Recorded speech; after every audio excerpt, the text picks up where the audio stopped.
بسم الله الرحمن الرحيم. الرحمن علم القرآن خلق الإنسان علمه البيان. الشمس والقمر بحسبان والنجم والشجر يسجدان والسماء رفعها ووضع الميزان ألا تطغوا في الميزان وأقيموا الوزن بالقسط ولا تخسروا الميزان.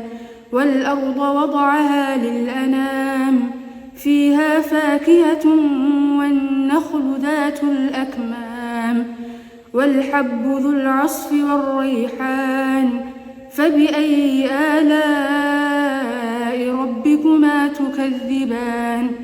خلق الإنسان من صلصال كالفخار وخلق الجان من مارج من نار فبأي آلاء ربكما تكذبان.